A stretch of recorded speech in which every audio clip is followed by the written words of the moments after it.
मोहब्बत की तलब पार्ट 2।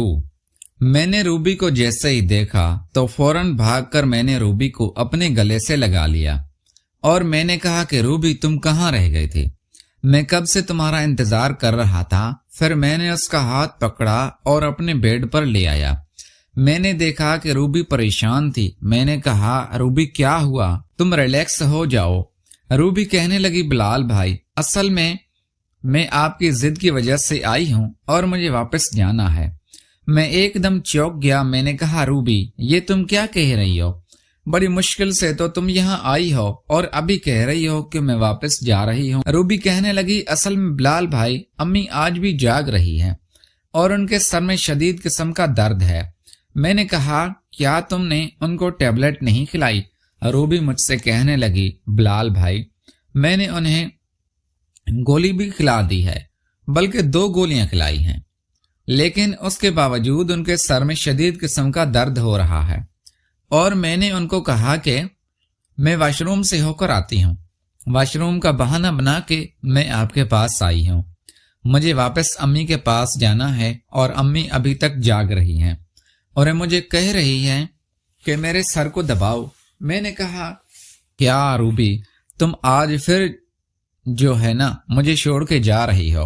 तो पता नहीं क्या क्या सोच के मैं बैठा था कि इस तरह करेंगे, इतनी गेमें खेलेंगे, सुबह तक तुम्हें जाने ही नहीं दूंगा। रूबी कहने लगी बिलाल भाई मुझे भी दुख हो रहा है क्योंकि मुझे भी इस चीज की तलब हो रही थी, लेकिन मैं क्या करूं, मैं मजबूर हूं। ये कहकर रूबी वापस अपने कमरे में चली गई। अब मुझे बहुत ज्यादा गुस्सा आ रहा था और नींद भी नहीं आ रही थी। खैर मैं लेट गया और बिला आखिर मुझे नींद आ गई। सुबह मैंने नाश्ता किया। नाश्ता करने के बाद क्योंकि सुबह संडे का दिन था, मैंने कहा यार चलो ऊपर किराए वाले जो लोग रहते हैं हुमेरा और समेरा, उनसे मिलकर आता हूँ। फिर मैं सीढ़ियां चढ़कर ऊपर चला गया।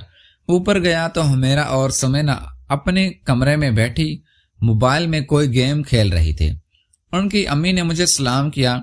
मैंने सलाम का जवाब दिया और फिर मैंने कहा कि हुमेरा समेरा आंटी कहाँ है, तो उन्होंने कहा कि वो अपने कमरे में गेम खेल रही हैं। तो जैसे ही उनके कमरे में गया तो वाकई वो गेम खेल रही थी। मुझे देखकर मुस्कुराने लगी और मुझे सलाम करने लगी और हुमेरा कहने लगी बिलाल भाई क्या बात है, आजकल तो आप हमारी तरफ चक्कर ही नहीं लगाते। तो मैंने कहा कि हाँ यार हुमेरा, मेरा भी आज दिल चाह रहा था कि आप लोगों के साथ बैठूं और गपशप कर। तो वो दोनों एकदम खुश हो गई। अब मेरे दिल में क्या चल रहा था उनको पता नहीं था। मैं तो बस यही चाहता था कि उन दोनों में से एक मुझे मिल जाए जिसके साथ मैं रात में सुकून हासिल करूं। फिर मैं उन दोनों के साथ बैठकर गपशप करने लगा और फिर हुमेरा मुझसे कहने लगी कि बिलाल भाई आप हमारे पास आया करें। मैंने कहा हाँ जरूर आऊंगा। फिर हुमेरा ने समेरा को कहा कि जाओ बिलाल भाई के लिए चाय बनाकर लाओ। तो वो किचन में चाय बनाने चली गई। फिर मैंने हुमेरा का हाथ पकड़ा और मैंने कहा हुमेरा जरा मुझे भी टाइम दिया करो। तो वो मेरी तरफ देखकर कहने लगी बिलाल भाई मैं आपको टाइम देती तो रहूं। मैंने कहा यार नहीं, ये वाला टाइम नहीं, दूसरा वाला टाइम। वो एकदम मेरी तरफ देखने लगी और अपना हाथ मुझसे छुड़ा लिया। कहने लगी बिलाल भाई ये अब क्या बोल रहे हैं। मैंने कहा यार हुमेरा इतनी बड़ी हो गई हो, अभी इस चीज की जरूरत होगी ना। एकदम वो आके पीछे देखने लगी कि कोई हमें सुन तो नहीं रहा। मैंने कहा हुमेरा तुम परेशान मत हो, आंटी भी बाहर हैं और समेरा भी चाय बनाने गई है। उसने कहा बिलाल भाई चलें, मुझे सोचने का टाइम दें। फिर समेरा भी चाय लेकर आ गई और हम सब ने मिलकर चाय भी पी और काफी देर में उनके साथ बैठा गपशप करता रहा। हुमेरा और समेरा की अम्मी ने कहा कि बिलाल बेटा खाना खाकर जाना। मैंने कहा नहीं आंटी, मैं नीचे जा रहा हूँ। फिर हुमेरा ने मेरे पास आकर मेरे कान में कहा कि बिलाल भाई आप रात को 1 बजे मेरे कमरे में आ जाना, मैं आपका इंतजार करूंगी। मैंने कहा ठीक है मैं आ जाऊंगा, लेकिन तुमने दरवाजा खुला रखना है। अब मैंने देखा कि वो खुश हो रही थी और मैं भी खुश हो गया था कि यार रूबी तो 2 रातों से मुझे टोपियां करा रही है, चलो आज रात। फिर मैं नीचे आ गया। दोपहर का 1:30 बज रहा था اور امی نے کھانا تیار کیا ہوا تھا۔ پھر میں امی کے ساتھ بیٹھ کر کھانا کھانے لگ گیا۔ روبی بھی میرے ساتھ کھانا کھا رہی تھی۔ کھانا کھانے کے بعد میں تھوڑا اپنے روم میں چلا گیا اور آرام کیا۔ پھر میں نے دیکھا کہ تھوڑی دیر بعد روبی بھی میرے کمرے میں آ گئی اور مجھ سے کہنے لگی، بلال بھائی آج رات کو نا میں کچھ بھی ہو جائے آج رات کو میں آپ کے کمرے میں آؤں گی۔ آج امی بھلے کچھ بھی کہتی رہے میں ان کو چھوڑ کر آپ کے کمرے میں آ جاؤں گی۔ میں نے کہا بس روبی رہنے دو، مجھے تمہاری ضرورت نہیں ہے، کیونکہ میں نے آج رات کو حمیرہ کے کمرے میں جانا تھا، اس لیے میں ٹال مٹول کر رہا تھا۔ لیکن روبی بار بار اصرار کر رہی تھی، نہیں بلال بھائی میں آج رات کو آپ کے روم میں آؤں گی، لیکن میں نے اس کی ایک بھی نہ سنی اور اسے منع کر دیا۔ اب میں رات ہونے کا انتظار کر رہا تھا۔ بلا آخر ٹائم گزرتا گیا اور رات بھی ہو گئی۔ رات کا کھانا کھانے کے بعد میں گھر سے باہر چلا گیا اور رات کو تقریباً میں 10:30 بجے گھر واپس آیا اور پھر میں تھوڑی دیر لیٹ گیا اور پھر بلا آخر رات کا 1 بج گیا۔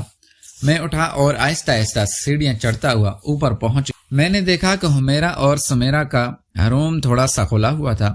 میں نے جیسے ہی دروازہ کھولا تو میں نے دیکھا حمیرہ بالکل تیار بیٹھی تھی اور میرا ہی انتظار کر رہی تھی، لیکن سمیرہ بھی اس کے ساتھ ہی لیٹی ہوئی تھی اور اس سے نیند تھی۔ میں جیسے ہی اندر انٹر ہوا، دروازہ بند کیا، حمیرہ فوراً ہی میری طرف دوڑتی ہوئی آئی اور میرے گلے لگ گئی۔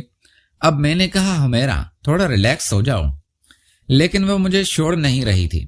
پھر میں نے کہا ادھر بیٹھو، بیٹھ کر بات کرتے ہیں اور اس کے بعد پھر گیم شروع کرتے ہیں۔ ایک سائیڈ پر سمیرہ سو رہی تھی اور دوسری سائیڈ پر ہم لوگ بیٹھے ہوئے تھے، اور پھر آہستہ آہستہ میرے ہاتھ لگانا شروع کیا۔ یار ویسے حمیرہ تھی بہت خوبصورت، بالکل تیار تھی۔ میں نے کہا آج تو میری رات نہ بڑی کمال کی گزرنے والی ہے اور 3-4 گیمیں تو کھیلوں گا۔ صبح تک ہم یہی رہیں گے اور فجر میں ہی گھر جاؤں گا۔ میں نے کہا یار حمیرہ میں تمہیں کب سے پسند کرتا تھا، تمہارے دل میں کیا میرے لیے کوئی جگہ نہیں تھی؟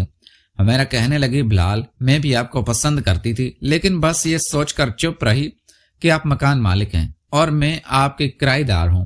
شاید آپ کو یہ بات بری نہ لگے، اس لیے میں نے آج تک خاموشی اختیار کی اور آپ کو بھی نہیں بولا کہ میں آپ سے محبت کرتی ہوں۔ میں نے کہا یار پیار میں سب جائز ہوتا ہے، کوئی مالک یا کرایہ دار نہیں ہوتا، بس ہم لوگ گیند کی تیاری کر رہے تھے کہ سمیرہ کھانسنے لگ گئی۔ ایسے لگ رہا تھا جیسے وہ اٹھ رہی ہو۔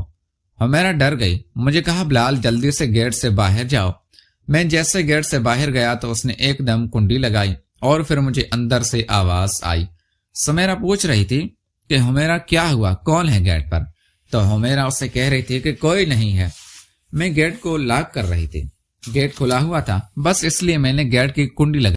تو میں نے کنڈی لگانے کے لیے اٹھی تھی اور تم آرام سے سو جاؤ، لیکن سمیرہ ضد کر رہی تھی اور کہہ رہی تھی نہیں مجھے لگتا ہے میں نے کسی کو کمرے سے باہر جاتے ہوئے دیکھا ہے۔ سمیرہ ایک دم اٹھ کر بیٹھ گئی۔ اب میں دل میں سوچ رہا تھا کہ یار اب مجھے فوراً ہی اپنے روم میں واپس چلے جانا چاہیے، اور پھر میں جلدی سیڑھی اترتا ہوا نیچے اپنے کمرے میں آ گیا۔